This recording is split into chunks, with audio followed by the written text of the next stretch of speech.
ఒక అసెంబ్లీ నియోజకవర్గానికి ఎంతమంది ఎమ్మెల్యేలు ఉంటారు? అదేంటి ఒక్కరే కదా ఉండేది అనుకుంటున్నారా? అయితే మీరు కప్పులో కాలేసినట్టే. ఆ నియోజకవర్గానికి మాత్రం పంచపాండవుల్లా 5గురు ఎమ్మెల్యేలు ఉన్నారట.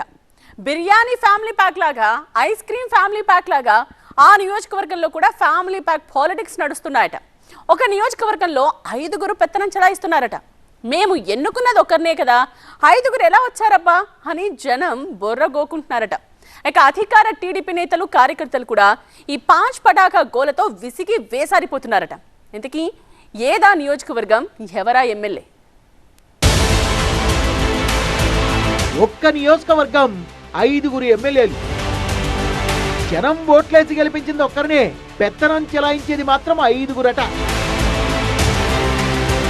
సూళ్లూరుపేటలో ఫ్యామిలీ ప్యాకేజ్ పాలిటిక్స్ 1+4 ఆఫర్తో బెంబేలెత్తుతోన్న జనం. తిరుపతి జిల్లా సూళ్లూరుపేట నియోజకవర్గంలో పొలిటికల్ చిత్రం భలే విచిత్రంగా ఉంది. ఇక్కడ ఎమ్మెల్యే ఎవరు అంటే జనం 2 ప్రశ్నలు వేస్తున్నారట. అయ్యా, తాము ఓట్లేసి గెలిపించిన ఎమ్మెల్యేనా, లేకపోతే ఎమ్మెల్యేలా ఫీల్ అయి పెత్తనం చేస్తున్న వాళ్ళ? కొద్దిగా క్లారిటీగా క్వశ్చన్ అడగండి మహాప్రభో అంటున్నారట. ఎందుకంటే అక్కడ పరిస్థితి అలా ఉందట. ఈ మాట చెప్తోంది ఏ ప్రతిపక్ష వైసీపీనో కాదు, స్వయాన sitting TDP MLA Nelavala Vijayasri గెలుపు కోసం పనిచేసిన టీడీపీ కార్యకర్తలే ఇలా మాట్లాడుతున్నారట. సూళ్లూరుపేట ఎమ్మెల్యే నెలవల విజయశ్రీ తండ్రి నెలవల సుబ్రహ్మణ్యం గతంలో తిరుపతి ఎంపీగా, సూళ్లూరుపేట ఎమ్మెల్యేగా గెలుపొందారు. 2024 ఎన్నికల నాటి పరిణామాల్లో నెలవల సుబ్రహ్మణ్యం కుమార్తె విజయశ్రీకి టీడీపీ నుంచి పోటీ చేసే అవకాశం దక్కింది. సూళ్లూరుపేట అసెంబ్లీ సీట్ నుంచి ఆమె 25,000 ఓట్ల మెజార్టీతో గెలుపొందారు.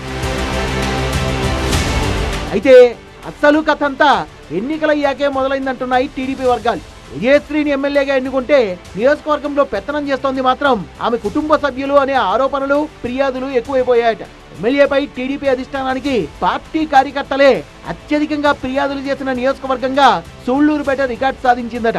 ఎమ్మెల్యేగా విజయశ్రీ ఉంటే ఆమె తండ్రి సుబ్రహ్మణ్యం, భర్త పార్థసారథి, సోదరుడు రాజేష్, అతని స్నేహితుడంటూ ఇంకొకరు, ఇలా మండలాల్ని ఒకళ్ళ చొప్పున పంచుకొని మరీ పెత్తనం చేస్తున్నారని, అందరూ ఎమ్మెల్యేలా వ్యవహరిస్తున్నారని టీడీపీ కార్యకర్తలు గగ్గోలు పెడుతున్నారట.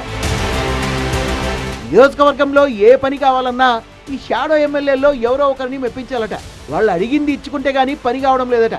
అధికార టీడీపీ నేతలకు కూడా ఇదే పరిస్థితి ఎదురవుతోందట. దీంతో సూళ్లూరుపేటలో పరిస్థితిని అమరావతిలోని పార్టీ పెద్దల దృష్టికి తీసుకెళ్లారట టీడీపీ నేతలు. తాజాగా కూడా ఎమ్మెల్యేపై ఫిర్యాదులు చేశారట.